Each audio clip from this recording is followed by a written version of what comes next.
কল্পভূমিজক ৩০,০০০ টকা দিবলৈ নিৰ্দেশ দিছিল জুবিনে। আৰ্তজনক সহায়ৰ বাবে জুবিন গাৰ্গে দিছিল ধন। মেনেজাৰ সিদ্ধাৰ্থই পুনৰ ঠগিলে। জুবিন গাৰ্গৰ মেনেজাৰ সিদ্ধাৰ্থ শৰ্মাৰ আন এক কুকাণ্ড ফাদিল।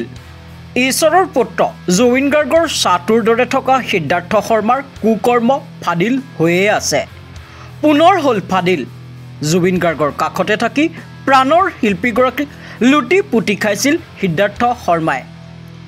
জুবিন গাৰ্গে আৰ্তজনক সহায়ৰ বাবে দিয়া ধনো আত্মসাৎ কৰিছিল সিদ্ধাৰ্থ শৰ্মাই। এয়া নতুন ঘটনা নহয়, পুনৰ ওলাল নতুন ঘটনা। শেহতীয়াকৈ পোহৰলৈ অহা তথ্য অনুসৰি GMCHত চিকিৎসাধীন অৱস্থাত থকা কল্পভূমিজক ৩০,০০০ টকা দিবলৈ নিৰ্দেশ দিছিল জুবিনে। কিন্তু বহুবাৰ মেনেজাৰ সিদ্ধাৰ্থক সাক্ষাৎ কৰাৰ পাছতো কল্পভূমিজক দিয়া নাছিল সেই ধন। উপায়ন্তৰ কল্পভূমিজে এদিন হঠাৎ GMCHত জুবিনক লগ পাইছিল। তেতিয়াই মেনেজাৰ সিদ্ধাৰ্থৰ প্ৰবঞ্চনাৰ কথা অৱগত কৰিছিল জুবিন গাৰ্গক। পৰৱৰ্তী জুবিনৰ নিৰ্দেশত ডিপু কৰ্মকাৰে মাণ্ডাকাটাৰ কল্পভূমিজক দিছিল ৩০,০০০ টকা। অৰ্থাৎ জুবিন গাৰ্গক অন্ধকাৰত ৰাখি জুবিন গাৰ্গৰ ধনেৰেই বিলাসী জীৱন কটাইছিল সিদ্ধাৰ্থ শৰ্মাই। মই যোৱা বছৰ মানে ২৮ তাৰিখে এডমিট হৈছিলোঁ ২৪ত।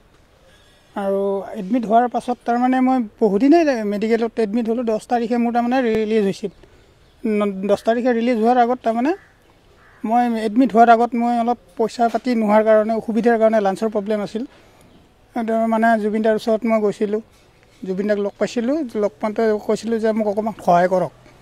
এনেকুৱা কওঁতে কৈছে ঠিক আছে মই মেনেজাৰক দি দিম, মেনেজাৰে দি দিব। মেনেজাৰেতো আৰু মোক ধৰক যাওঁতে নিদিলেই। দুবাৰ তিনিবাৰ গ'লোঁ, তাৰপিছত নাপালোঁ। নাপাৱাৰ পাছত ৩০,০০০ টকা সুধিছিলোঁ মই, ৩০,০০০ টকা দিম বুলি কৈছিলে। তাৰপাছত আৰু ডিপুদাক একদিন লগ পাই পেলাই মই মানে জুবিনদাৰ মাজে মাজে GMCত আহি থাকে। আহি থাকিলে তাৰমানে লগ পাইছিলোঁ। লগ পাওঁতে মই এদিন ক'লোঁ যে দাদা মই পইচাটো নাপালোঁ, নিদিলে মোক সহায়টো। এনেকুৱা কওঁতে ডিপুদাক ফোন কৰি ডিপুদাই আকৌ ৯ তাৰিখে মোক ৩০,০০০ টকা এটা কেছ পইচা হাতত দিছে। আৰু তাৰপিছত আপুনি মেডিকেল ট্ৰিটমেণ্ট খৰচ কৰিলোঁ, কৰি মানে মই ১০ তাৰিখে ৰিলিজ ল'লোঁ। আৰু পইচাৰ খাতিৰত তাৰমানে ভালকৈ চিকিৎসা কৰিব নোৱাৰিলোঁ। কি কৈছিল সিদ্ধাৰ্থ? কিমান ঘূৰিবলগীয়া হৈছিল সেইটো সময়ত? কিমান মানে গৈছিলোঁ, দুবাৰ তিনিবাৰমান গ'লোঁ, লগ নাপাওঁ। লগ নাপালে আৰু মই আৰু পইচাটো কোনে দিব মোক? সেইকাৰণে আৰু ধৰক নাপায় আৰু উপায় নাই। এতিয়া মোৰ বেমাৰটো বেছি হৈ যাই আছিলে। এতিয়া ময়ো ইমাৰ্জেঞ্চি এডমিট হ'বই লাগে। তাৰপাছত এডমিট হ'লোঁ। হয়, দুবাৰ তিনিবাৰমান গ'লোঁ, আৰু কেতিয়াবা গ'লে লগে নাপাওঁ। নাই বুলি কয় নেকি? নাই বুলি কয়। সিদ্ধাৰ্থ কি কৈছিলে সেইটো সময়ত? কৈছিলে হ'ব ঠিক আছে দিম বুলি, কিন্তু নিদিলে। পইচাটো লোৱাত আপোনালোক ডিপুদাই সহায় কৰিলে? হয়, ডিপুদাই ৩০,০০০ টকাত কেছ পইচা মোৰ হাতত দিছে। তেনেকৈ মই মেডিকেল ট্ৰিটমেণ্ট কৰিছোঁ।